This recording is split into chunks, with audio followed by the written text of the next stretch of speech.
Assalamualaikum warahmatullahi wabarakatuh. Allahumma sholli ala Sayyidina Muhammad wa ala ali Sayyidina Muhammad. Pemirsa yang dirahmati Allah, marilah kita simak ceramah dari Ustadz Dasat Latif dengan tema Akibat sama tetangga tidak akur. Sebelumnya marilah kita perbanyak sholawat minimal 1000 kali sehari, agar hidup kita penuh barokah dan mendapatkan syafaat kelak. Jangan lupa berikan dukungan kepada channel kami dengan memberikan super thanks seikhlasnya. Marilah kita doakan semoga Ustadz Dasat Latif sekeluarga dan para penonton YouTube ini diberikan kesehatan dan diberikan kebahagiaan dunia dan akhirat. Amin ya robbal alamin. Ini berkaitan dengan ibadah Ramadan. Jika ada di antara kita ini, puasanya lengkap 30. Tiap malam tarawih, akhir malam tahajud. Tiap hari tadarus, akhir dia puasa, iktikaf 10 malam terakhir. Tapi sama tetangga di sebelah musuh. Sebelah kiri bombeknya, di depannya si salah-salai, Mondri Bolana newe si Bali. Semua dia musuh-musuh sama tetangganya, maka orang seperti ini sia-sia amalnya kepada Allah. Bermusuhan, tetangga, depan, belakang. Apa biasa orang bermusuhan bertetangga? Apa sebabnya? Satu, musik. Tetangga punya tape baru, suka lagu dandut. Tetangganya sakit gigi, lalu dia putar lagu dandut yang tidak disuka tetangganya. Barangkali kita boleh berkata, radio-radioku, listrik-listrikku, saya bayar listrik, rumah-rumahku, saya mau kencang mau kecil urusan saya. Nah bilang tetangga tak, rumah-rumahku, pintu-pintuku, telinga-telingaku, kenapa musikmu masuk di telingaku? Coba. Maka Bapak hargai tetangga, silakan mutar musik, tapi jangan mengganggu tetangga. Bisa jadi tetangga lagi sakit atau bertengkar, kita putar musik, itu membuat orang bisa bertengkar. Apalagi yang membuat kita bertetangga, apa? Pagar. Pagar yang satu masyarakat biasa, yang satu masyarakat licik. Bikin pagar kalasi, curang. Pertama patoknya di dalam. Pagarnya di dalam, di luar patoknya, pagarnya di dalam. 3 bulan kemudian dia perbaiki pagarnya, kayunya di luar. Berikutnya lagi, pancoknya lagi di luar. 1 tahun bikin pagar, dia ambil tanahnya orang 1 jengkal.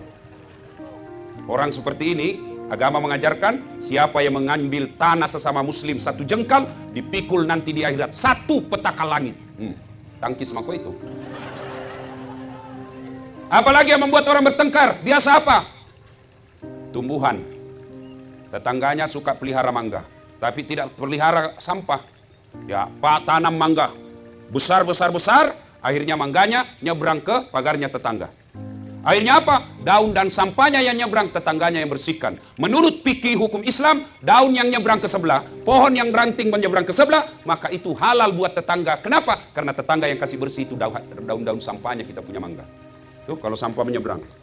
Nah, bila mahasiswaku, kalau istrinya tetangga Ustaz, ya, nah halal juga sebenarnya, lain itu cilaka. Beda. Bapak saudara-saudara sekalian, apalagi yang membuat kita bertengkar tetangga? Apa? Tumbuhan, ternak. Tetangga pecinta bunga. Wah banyak. Apa yang mahal-mahal itu? Kembang cinta dan lain sebagainya. Nah, tetangganya hobi tanaman. Dia bagusinlah tanamannya. Tetangganya pelihara kambing, tidak diikat. Tetangga pelihara bunga, datanglah kambing, dia makan semua bunga kita, bertengkarlah kita. Maka silakan pelihara burung, pelihara peternakan, tapi jangan sampai lalai akhirnya menyerobot tanaman tetangga. Apalagi yang kadang-kala membuat kita bermusuhan dengan tetangga, apa? Anak.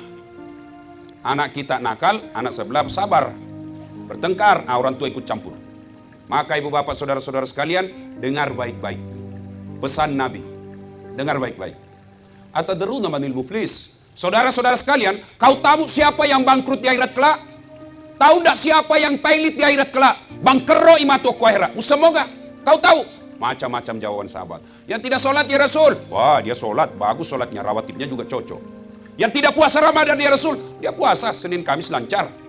Yang tidak bayar zakat ya Rasul. Oh lengkap zakat hartanya, zakat fitrahnya. Yang tidak haji padahal mampu. Oh dia sudah haji, tiap tahun dia pergi umroh. Kalau begitu, siapa yang bangkrut ya Rasul? Nabi menjelaskan jarusu wa khati'ur rahim, tetangga yang sahat sama tetangganya dan yang memutuskan persaudaraan. Coba, heran sahabat. Kenapa bisa bangkrut? Dia bagus sholatnya, bagus puasanya, bagus hajinya, bagus zakatnya. Kok bisa bangkrut? Nabi menjelaskan, betul. Hubungannya kepada Allah baik, tapi hubungannya kepada manusia hancur, maka amalnya kepada Allah habis hanya untuk bayar dosa-dosanya kepada manusia. Maksudnya apa ya Rasul? Dia setorlah pahalanya. Ya Allah, ini sholatku. Datang tetangganya, tunggu dulu. Saya pernah bertetangga di kampung apa namanya? Nah, ya itu. Saya bertetangga, mantan-mantan dia tentara, ada tembaknya, dia serobot saya punya tanah. Gara-gara tanahku diambil 1 meter, saya tidak punya got. Setiap hujan, banjir rumahku. 4 tahun saya selalu kebanjiran. Saya minta keadilan ya Allah. Saya mau lawan waktu itu, begitu saya mau maju, dilihat pakai loreng, ada tembak, nah mundur lagi. Akhirnya Allah berfirman, hari ini hari seadil-adilnya pembalasan. Silakan kau ambil salatnya orang yang pernah ambil tanahmu. Sudah, habis sholatnya. Setor lagi puasanya. Ya Allah, ini puasaku.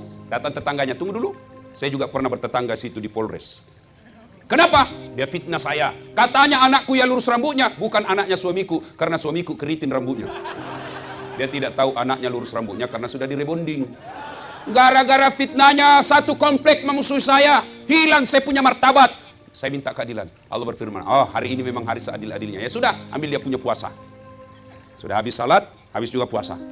Dia setor lagi hajinya. Ya Allah, ini hajiku. Tunggu dulu, saya juga pernah sekantor di Polres. Dia tuduh saya, katanya mobilku hasil korupsi. Gara-gara fitnahnya, 7 tahun saya tidak pernah naik pangkat.